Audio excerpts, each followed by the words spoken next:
Hey everybody, welcome to one more round with Josh Norris. I'm super excited. I have Dr. Jess with me today.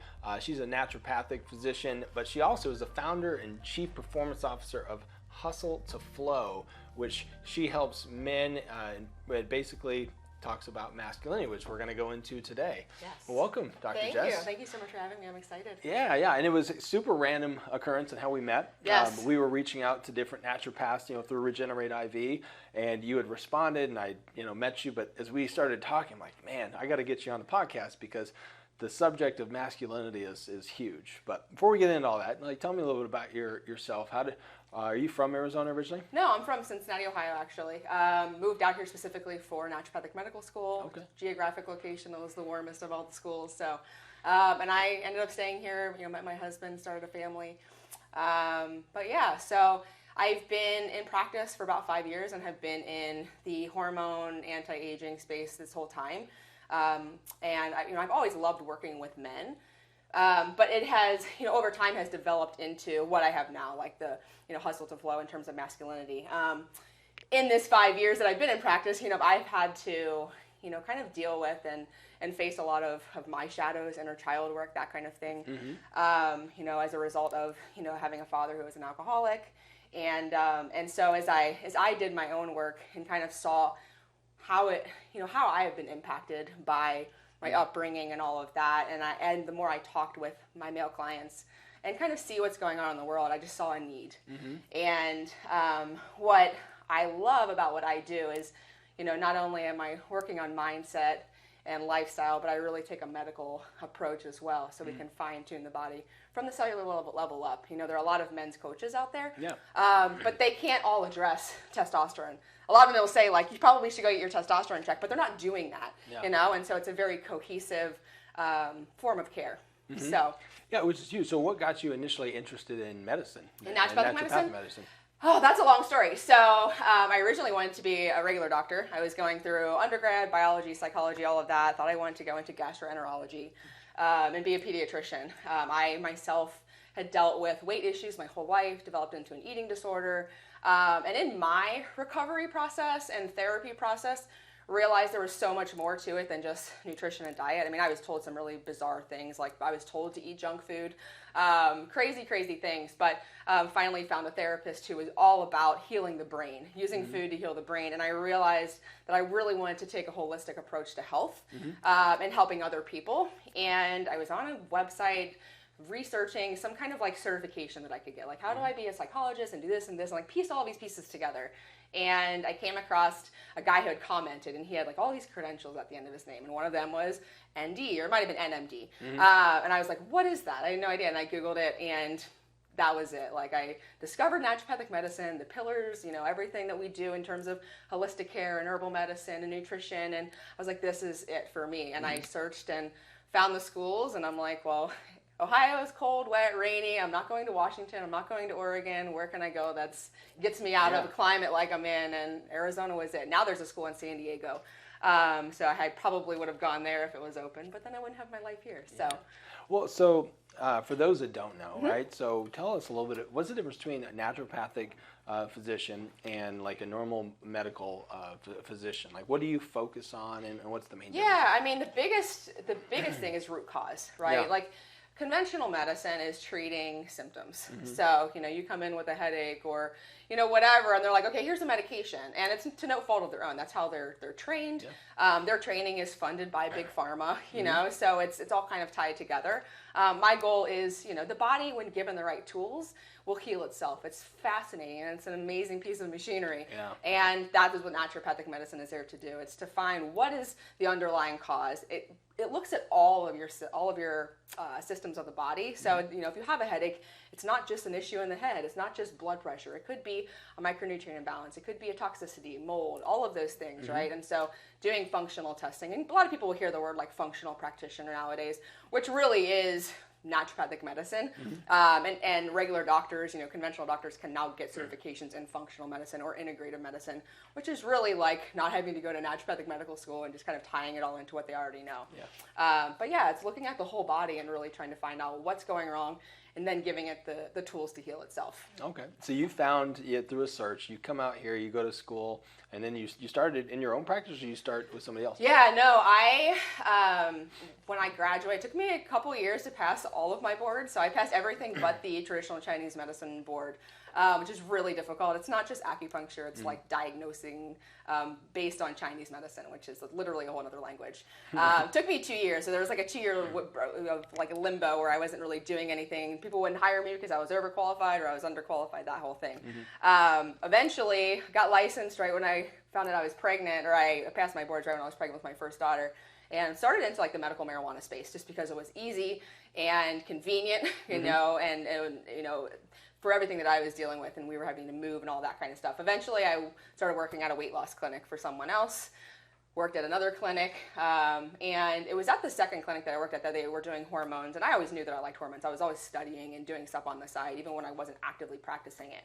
And you know, through working at Vitality is when I really discovered what I was passionate about and where I really shined, and decided that I needed to do more of that. And I didn't really have the freedom or the flexibility working for someone else. So it was really just about a year ago, actually a year ago, like October 8th, I think, that I went out and ventured on my own. So I've only been in private practice for about a year, but it's been the best thing because I really can do what I love with integrity, and know that I'm giving my patients the best care possible in the way that I want to. Which is huge. You can tell you're very passionate about what you do, totally. and obviously very good at what you do. And I think that's the thing. Everybody, once they find that thing, you know, what you're giving to the world, so to speak, it's a cool place to live. Because was it difficult for you to make the decision to go on your own? Not really, and it was kind of not a peaceful parting. You know, I had started my business on the side, and I had some people that wanted to support me privately, and so it was not a peaceful parting. They actually said, "We can't have you doing this. See you later." And so, I mean, I never solicited it. I never stole people, but people wanted to support me, and that was just evident that what I was doing for them. Totally. So I had already had one foot out the door. I was ready to say goodbye at the end of the year. I had some other things going on, and they made it really easy for me. I was stressing about how I was going to tell them. You know, I'd been with them for about 2.5 years, and what that conversation was going to look like, and it was really causing me, a lot of anxiety. And when they sat down and said, "You can't work here anymore," I'm like, "Thank you, peace out." Yeah. I can relate 100%. So back in 2000, I'd already started Aftershock, but like I had gone through this tiny little merger, and I was working with a gentleman. That's not a good proper use of that word, actually. But anyway, I was bringing in all the business, and he wasn't really doing much. And I was just at this point, and I also wasn't getting paid very much at all. But I was a partner. And I had a discussion, just a very honest one, like, "Hey, you know, we need to adjust this." And he didn't want to do that. I'm like, "Cool, I'm out of here. You know, I'm not going to take any customers and all that stuff." Yeah. But guess what? All those customers, they knew me. They came to me, and I'm like, and I still was like, no, stay over there. And they're like, "We don't want to work with him." And I'm like, "Well, then let's roll." Yeah, that's exactly where I was at. I mean, the whole, you know, I basically in the last year, everyone that had come to Vitality they came for me. They were direct referrals from current patients, you know, and so they were my patients technically. But with COVID, they cut my pay. It was the whole thing. I was salaried, went from being salaried to hourly, but then they were only paying me for the hours I was seeing patients, which I didn't control my schedule, you know, and there were 3 offices scheduling me out, and they would try to jam pack everybody on certain days. So there were like full days that I wasn't working. So I was maybe working 24 hours a week, and then the rest they gave me minimum wage just so I could get my benefits. Yeah. I'm like, I have a family to feed, like, you know, it was crazy. And so, I mean, I was using PTO to make ends meet, you know, I didn't even use PTO for personal time. I was like, so I could pay my bills. It was crazy. And if I didn't have my side hustle, you know, what I started on the side, what is now Hustle to Flow, started with friends and friends of friends. Like the founding members are, you know, within groups of people that we know outside. It was never a Vitality patient, you know, and so that's what I keep reminding myself. Like that was mine. I started it, and it grew what it has really come to now. So yeah. So let's talk about Hustle to Flow. What all is Hustle to Flow? Yeah. So high performance health consulting for the modern man is kind of what I say. It, you know, kind of like back to like my history. You know, I always say I lost my dad, when I was 2 for the first time, being, him suffering from alcoholism. And, I mourned his loss my whole life. The dad that he never was or would be.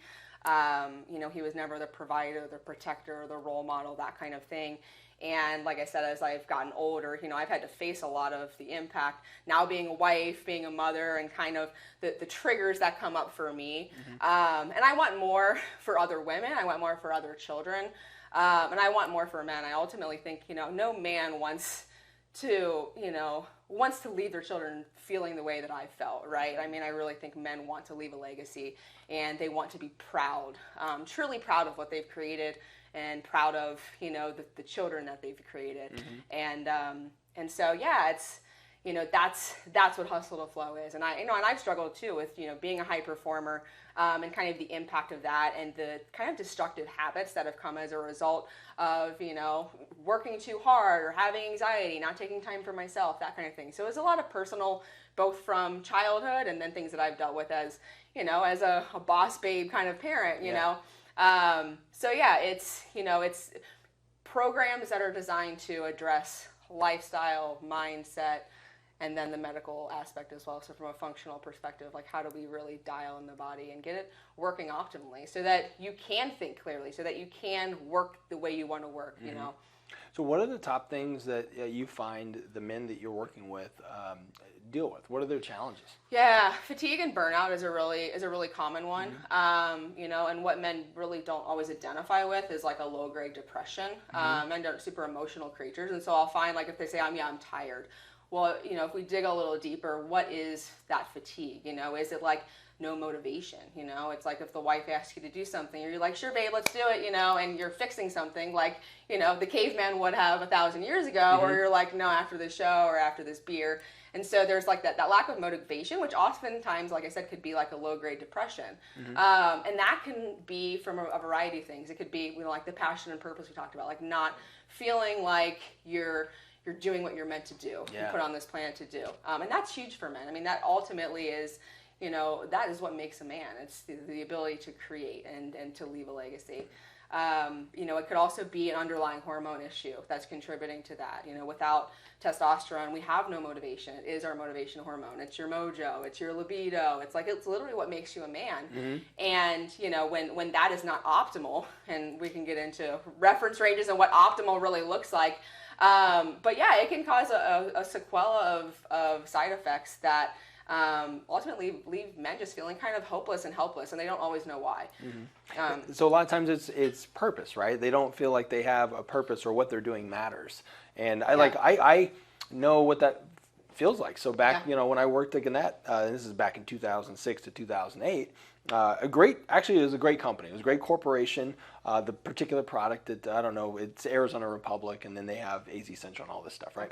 But the product I had to sell was just not a good product. It was the local paper, and quite honestly, it just didn't move the needle for the people I was selling it to. But you got quotas and you're doing sales. Sure. And like every day I'd wake up, and I always had a side hustle, and that side hustle kept me going. So I had mojo there. Yeah. But that job, I was literally the top salesperson for several months, and then I realized that what I was selling was not helping the people that I'm actually selling it to, and I just couldn't do it anymore. And my numbers went down, of course, and then I left, but I remember waking up and being like, oh, I just dreaded going to work, and that lack of purpose really sucked.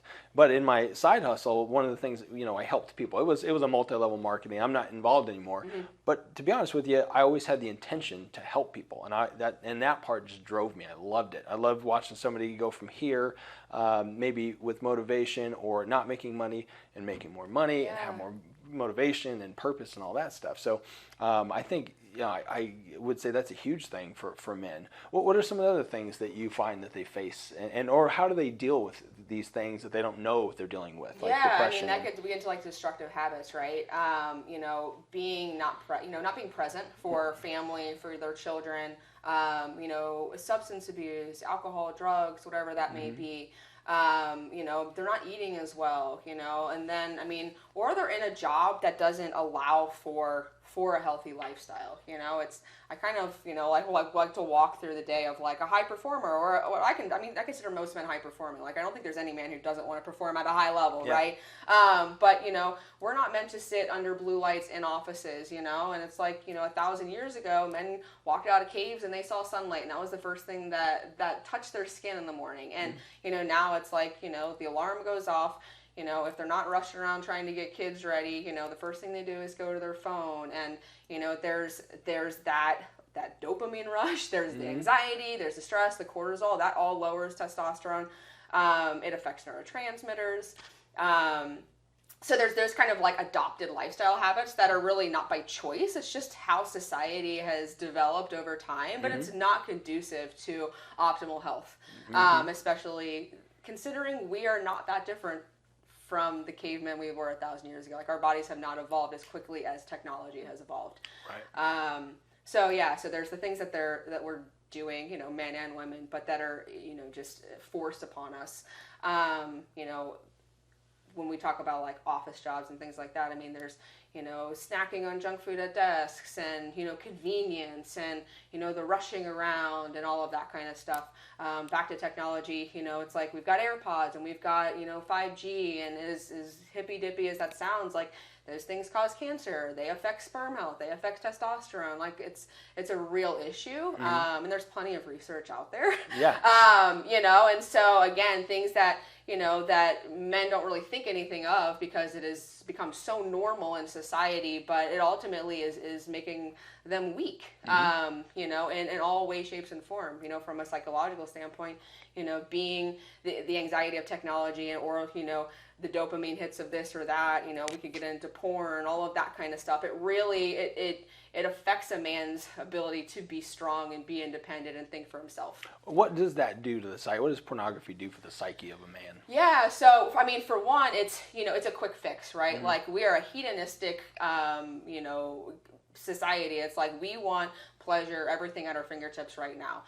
It distorts the brain. They've studied brains of, you know, people that watch pornography, and it doesn't take like chronic pornography use. I mean, it affects kids. I mean, the kids, the younger they're exposed to it, it can affect them long term in terms of addiction, in terms of being able to connect with other people, empathy, that kind of thing.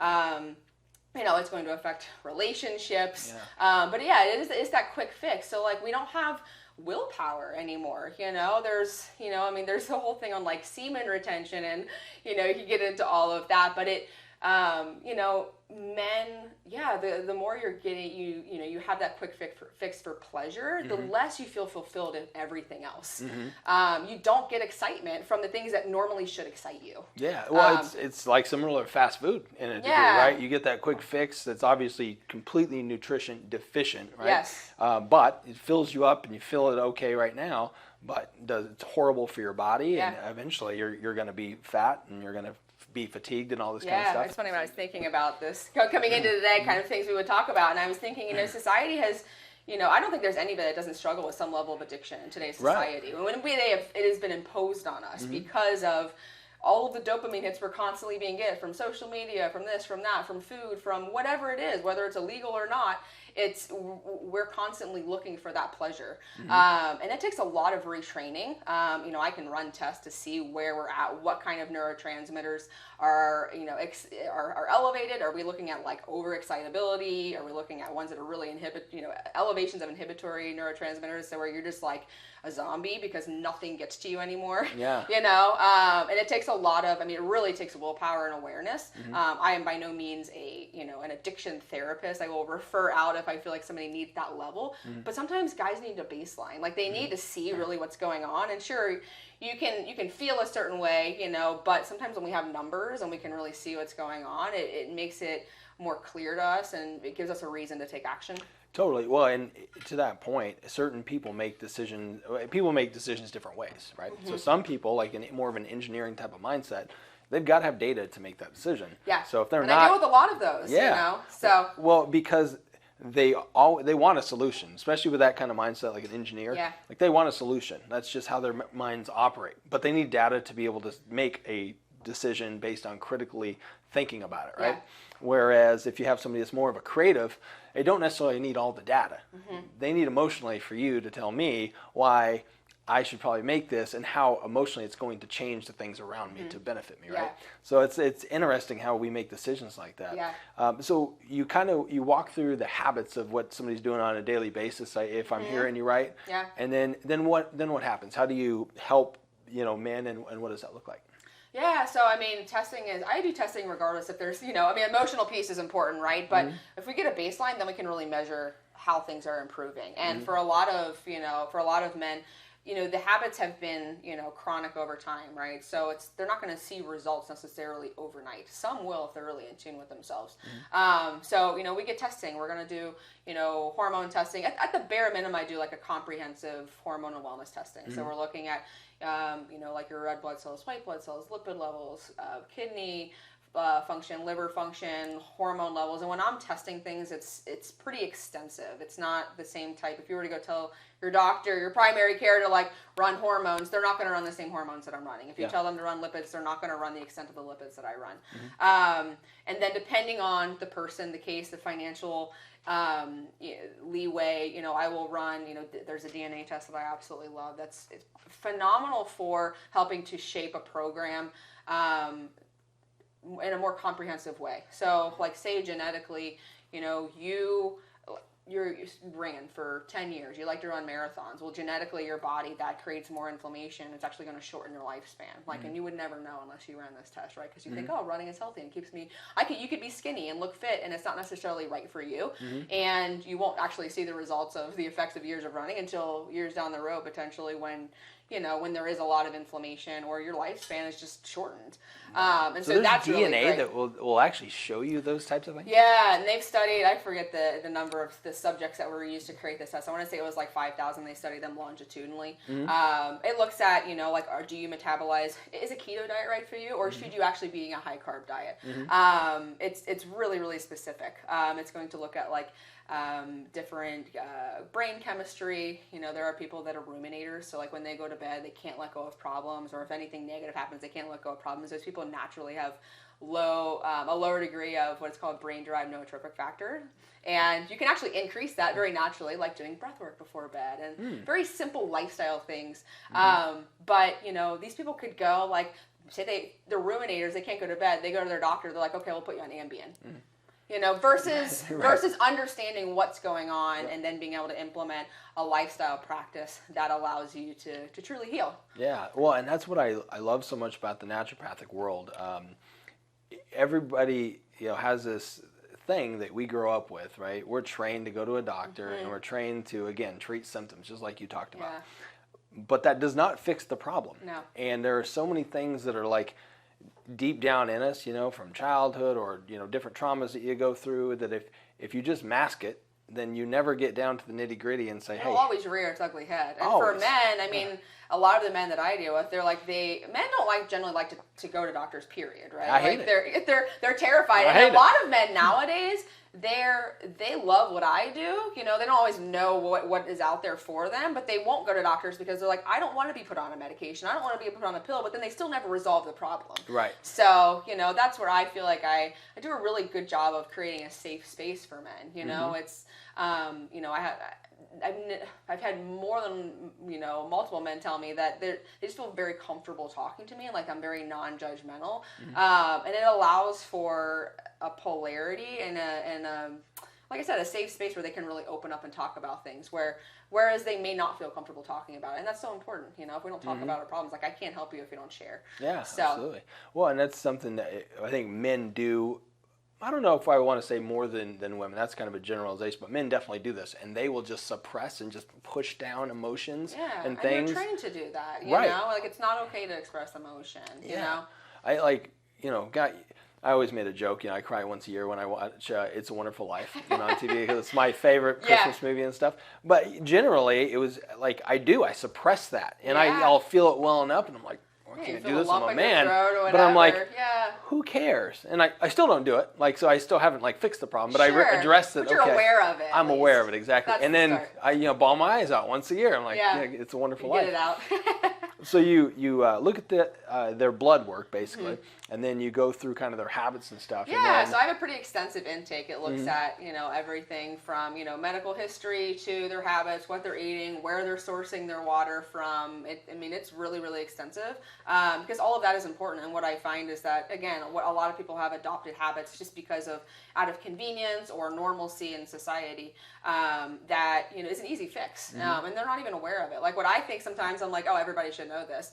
I had a guy he was still drinking tap water, and I was like, I thought people like were aware that tap water was really bad, like back in the 90s, when I was still a child, like I'm like, so you never know where someone is at, and in terms of education too, or maybe they understand, but it's, it's so convenient that they just haven't made the extra effort. But when you can start to tie in, like, yeah, you're drinking from plastic bottles, and this is potentially affecting your testosterone production, plus all of the chemicals that are in plastic bottles and the heat, and you start to get into that, they're like, oh, it makes sense to them. So we, the intake obviously is going to come first before labs, because that oftentimes, if I see something, in a history that I'm like, yeah, I think we really should do a DNA test, or I really think we should do like a stool test on you, given all of these GI symptoms and whatever, it'll kind of allow me to lay out, the specific program for them. And that's where the personalization really comes, meeting them where they're at. I mean, financially, some people have more limitations than others, and none of these tests are cheap. But, so then we'll get all of those tests run back, and then we can put together a plan, whether, a lot of people need diet changes, and it's funny because, a carnivore and animal-based diet has become a big thing now. And it's really, it's not new, right? It's how we ate 1,000 years ago. Yeah. And it's funny because as in naturopathic medical school, like we're taught like, eat the rainbow, eat all your vegetables. And I have been embracing it more and more. I had a horrible GI attack months ago from eating vegetables, and I was like, maybe this is something I should look into. And so what I find too is like for men, most men are like not heartbroken if I say like, don't worry about eating your vegetables. So I've been kind of tying that in for a lot of people. It's a very simple kind of diet to follow, but allows for freedom of brain power too. But I will, I'll work with a, diet and look at what they're doing and how we can start to kind of transition into something that's easier, but also is serving, the needs of their body. So what does a good diet look like then? I know it's going to be different for every person, but generally from your standpoint, the biggest thing is, whole food, clean eating, right? So eliminating processed foods, which has become so pervasive. And, they say if you stay the perimeter of the store, you're fine, right? Which isn't even true anymore, but whole food, clean eating. So, and I really emphasize protein above all else.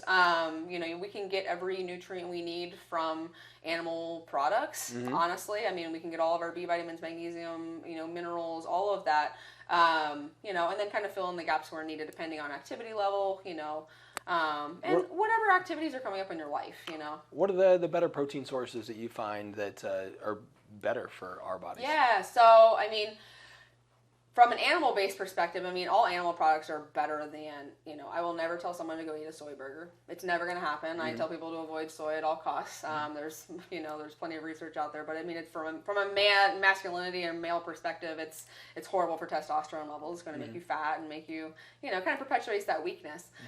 So animal products above all else, but, anything that comes from a ruminant animal. So we've got like cow or venison or, animals like that, they have 4 stomachs, and unlike humans, so they can, eat grass. Even if that grass has pesticides on it, they're able to detox it. And so the byproduct of what they're eating is so much cleaner and more pure than say like a cow or a chicken or a turkey, that is basically like us. Like if we eat something with pesticides, it stores in our body. Like we don't detox it. Yeah. And there's really nothing, we can't break down plant product to make it any useful byproduct. Like we can't turn it into, saturated fat or protein or whatever, like a cow can. So, you're better off eating, even if it's the cheapest quality of, like ground chuck, is going to be a better product than any like, chicken breast or turkey breast out there. That's interesting. I've never heard that before. So like beef is going to be better for your body because of that. Like it's just cleaner. Just cleaner. Interesting. Well, that makes me feel good because I love steak. And that's the thing is like when you tell a guy like, yeah, eat all the steak and beef and whatever you want. I mean, yeah, if you can get good quality, get good quality. But I mean, even some of the experts out there, some of the, the giants that I look after that are kind of in that carnivore space will say, I buy the lowest, fattiest cuts of meat out there because I need the saturated fat. And literally, we are a cow, right? Like there's nothing that a cow is made of that we aren't made of, right? So why wouldn't that be good for us? Yeah. Versus, there's no part of a piece of broccoli that is identical to a human. I actually just heard about it, and I don't mind, I hope you don't mind. I got to look this up on my phone because my buddy Dan, we were having lunch yesterday, and he went to culinary school, and I was telling him we're going to Von Hansen's. My buddy's turning 40, so we're going to buy all kinds of fun meats and all this. He said I needed to buy larder. Have you ever? Oh no. Like lard? No. Sorry. Hang steak. Have you ever heard of the cut hang steak? No. So he tells me a story about how one of his culinary friends, they were getting ready to. They were at a restaurant and they had Kobe beef, and he's like, "Oh, you got real Kobe beef," and this is several years ago. He says, "Oh yeah, we have that. Don't order that. I want you to try hang steak." Says, "Oh no, I want to try the Kobe beef." Says, "Well, let me bring it out side by side." Brings out side by side, he tastes it. He said the hang steak blew it away. He says, but it's an ugly cut of meat. And that's why it doesn't sell. It's one of the cheaper cuts of meat. So he says, like, go to Von Hansen's, get hang steak. So if you didn't know about that, I didn't know about that. Is it like super marbled? Is it like a really fatty cut of meat? Yep, it's a fatty cut of meat, but a really good one. And it's so interesting. I mean, again, like, and part of the deterioration of male health is partly due to like big pharma and the FDA. It's like, what was it, like in the 80s and 90s where they're like, no, don't eat cholesterol, it's bad for you. And everybody, they were told to eat lean cuts of meats, and then they were put on statins. And what happened is we saw drastic decreases in testosterone. We need cholesterol to make hormones. Yeah. And cholesterol, the cholesterol that we need to make them, I mean, we make 80% of it. The other 20% we get from our diet, but it is in the form that is in cows, right? Like and the 80% that we're making, we make from fatty acids, amino acids that are coming from the diet. If we're not getting fatty acids in our diet, we can't make them. And so you have to eat fat. So, I forget where I was going with that, but... Oh, no, what about lamb? Is lamb a good source? Yeah, I believe a lamb is a ruminant animal as well. Okay, yeah, I love it. I eat it at the Greek restaurant, Opal Life here, like 4 or 5 times a week, and I usually get to skewer it. I haven't had lamb out in a long time. I'm really sensitive to inflammation, so I can feel, like, if there's soy or gluten or something in it, like, I can feel it in my joints, I feel it in my head. The last time I had lamb was from a Greek restaurant. It was actually when I was in medical school, and I felt inflamed, but I think it was processed. It was and so probably Euro then. Yeah, it was Euro meat. And they make kebabs with like actual like chunks of lamb. And not all processed meat is bad, so to speak. Like if you're gonna go like to like an Italian farmer's market and they're making like fresh sausage, it doesn't have nitrates and all the crap in it, right? So that's still gonna be better. Processed meats in general, like if you're just going to go get like a Oscar Mayer hot dog or a brat or something like that, it's basically like eating a cigarette. It's in the same category of carcinogens. And I tell that to parents. I'm like, my daughter, she's 4.5, and she yelled at a kid at school because they had hot dogs that day, and she's like, you're going to die. And she knows that they'll kill you, and she knows they cause cancer. And, she kind of made the inference that you die from eating them because I told her that they cause cancer, and she knows that people in her family have died of cancer. But I don't really care that she feels that way because there's no good reason to eat a hot dog. And I tell parents, I'm like, it's literally like saying, here's a cigarette, just chew that up, and it's no different. Then the American Cancer Society categorizes them the same, in the same level of probability of causing cancer. It's crazy. For men, it's like it increases your risk for prostate cancer by, I want to say like 47%. And that's 2 ounces a day of processed meats.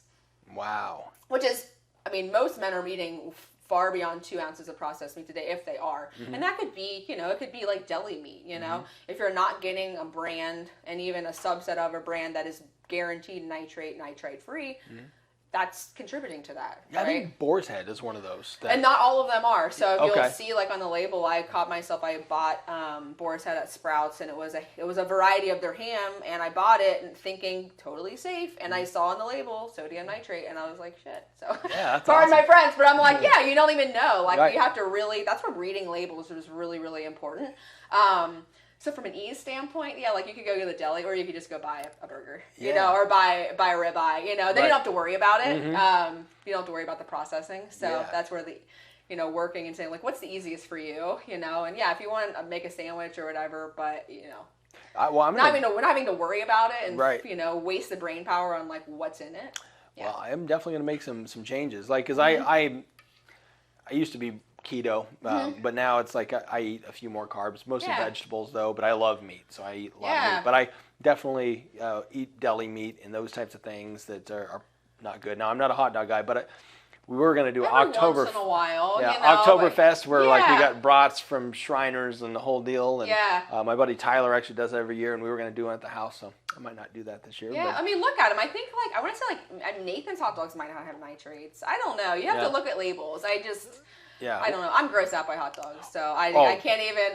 My kids like them, and now they're eating cigarettes. But no. When I was an undergrad, I had to dissect a mink. And we had to cut open the testicle, and it was literally like slicing a hot dog. Like the meat, the consistency of the meat, it was disgusting. And I'm like, I'm never eating a hot dog ever again. That was before I really, got into the whole, chemical toxicity. Yeah. That's how I was about mayonnaise. I was literally, because I wanted to be a chef growing up, so I was in culinary arts all through high school. And I saw mayonnaise made one time, and I was never a huge fan before. Yeah. But it's oil and egg yolk with a little bit of lemon and then stirred up. So you got two yellows that end up making a white. I'm like, that's disgusting. I will never eat that again. It's kind of a weird food. Yeah. I like mayonnaise, but mayonnaise you can really get into danger with. Like unless you're making it your own or buying some of the, even if you're buying store-bought. So like there's a brand out there I really like, Primal Kitchen, if you need like some kind of a dressing or a barbecue or something my husband likes to dip and that kind of thing. So we try to keep it as clean as possible. But most mayonnaises are made with soybean oil or canola oil. Yep. So if we get into like seed oils, and that's another thing I will, work with men on too. If you eat clean and you're just focusing on protein and, a little bit of fruit or this and that, you will totally avoid all of these things. But even cooking, like I was on the phone with a patient yesterday and he like just got into using his griddle and different stuff. And I was talking about oils and he's like, I mentioned canola oil. And he's like, yeah, I've been using that to like coat my pan. I was like, don't. And I'm like, it's highly inflammatory. Seed oils have a half-life of about 680 days, meaning if you have 1 gram, which I want to say like a tablespoon for most oils is about 14 grams of fat. So if you have 1 gram of a seed oil, it will take you about 15 years for it to totally clear out of your body. Wow. Does grapeseed oil fall into that too? Probably. Yeah, I would say all seed oils really. How they're processed, their body, the fats are stored in, like all of our cells have a lipid membrane around them, like they literally have a layer of fat around them and they will get stuck in that fat layer. They're obesogenic, so they literally cause obesity. So you could be eating what you think is like a clean, healthy diet, not excess calories, working out, and having a hard time losing weight or have excess fat. And it could be these hidden seed oils, canola oil, things like that. What oils should we be eating? Yeah, so, I mean, from a cooking standpoint, the safest things are anything that's hard at room temperature. So I always cook with grass-fed butter. So I buy Kerrygold. Oh, yeah. Or ghee or whatever. Yeah, it's the same thing. Ghee has a little bit different flavor. Some people like clarified. it. Yeah, exactly. So that's the safest thing. Or lard. I also have tallow at home. I think tallow... It reminds me of like my mom used to like pan fry burgers, and so like the smell of like the beef fat. That's that's what tallow smells like. And for me, I can't quite get behind it, so I'll use it as like a moisturizer instead. I have a whole tub of it. I like grass-fed butter, and it's easy. Coconut oil.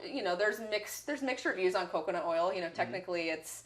It's not truly a seed oil, but is it inflammatory to some degree? Does it alter cholesterol levels? It does in some degree. So olive oil should never, people say, I cook with olive oil, and it has a medium high heat tolerance. Well, what is medium high? And at what point is that olive oil becoming pro-inflammatory? That's really what we worry about with heating oils is they changes the shape of the fat and becomes oxidized, which then makes it unhealthy. It's the whole reason people eat olive oils, because it's supposed to be heart healthy, right? So really should be like a spoonful at room temperature rather than cooking with it. Yeah. And so, but even then, it's like, how is that oil processed? Sure. Is it organic? Is it cold pressed? All of that. I mean, there's charts of like how the process of oil, and it's crazy. And by the end, either that oil is so distorted, and the fats are so unnatural that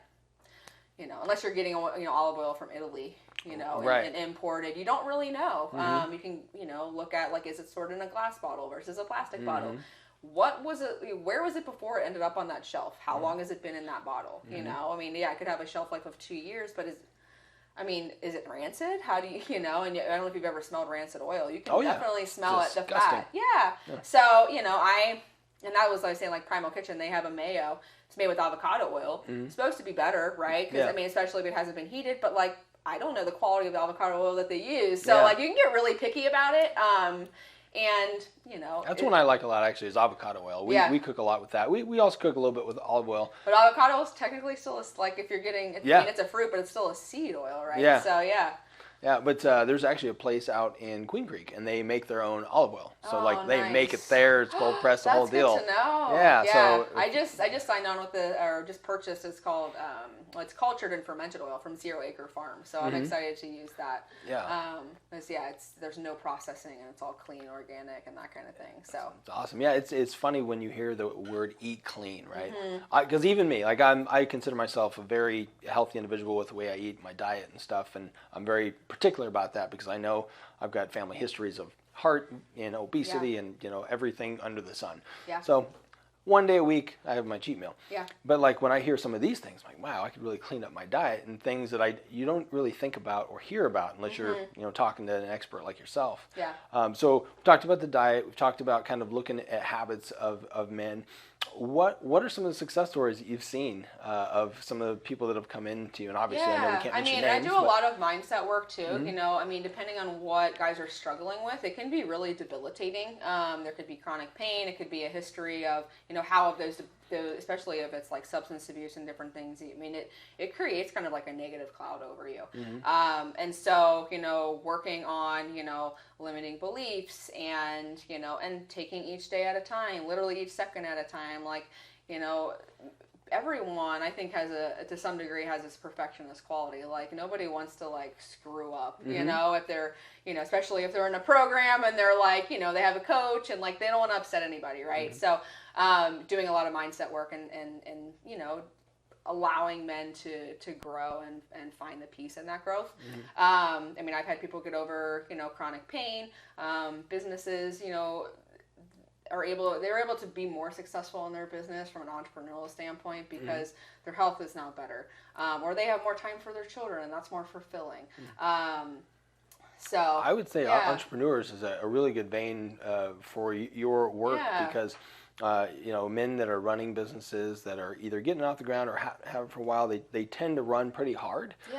Because they don't know any other, like I was that way. I've been self-employed since 2008. And I didn't know any other way. And that's what there's the societal norms. Again. It's like you're burning the candle. You think that you have to, stay up late, get up early. Then there's the convenience thing. It's like, well, you're working so hard, so I'm just going to grab, a bag of chips to eat at your desk or, whatever it is.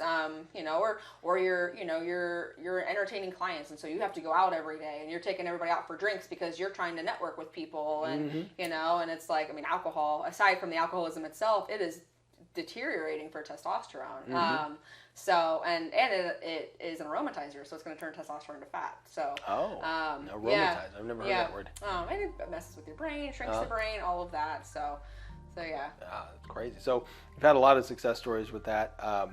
How can people get in touch with you? Yeah, so actually I have a new business number I just purchased. So it's 858-8-HUSTLE. Okay. So I also offer free strategy calls. So you can find me on Instagram. It's Dr. spelled out, Dr._Jess _NMD. You could probably put it in like show notes. Yeah, absolutely. And then through email, it's levelup@hustle2flow.life. So it's hustle and then the letter 2 life or hustle2flow.life. So cool. Well, I definitely want to get my blood work done with you and some of these tests and it'd be great. So guys, I know you got a ton out of this. Dr. Jess is amazing, obviously a wealth of knowledge. If there are things that you want to be a higher performer in your life and you're a man, reach out because I know you'll benefit from it. So thanks for coming on today. Thanks for having me. This is awesome. Absolutely. Appreciate y'all. We'll see you next time.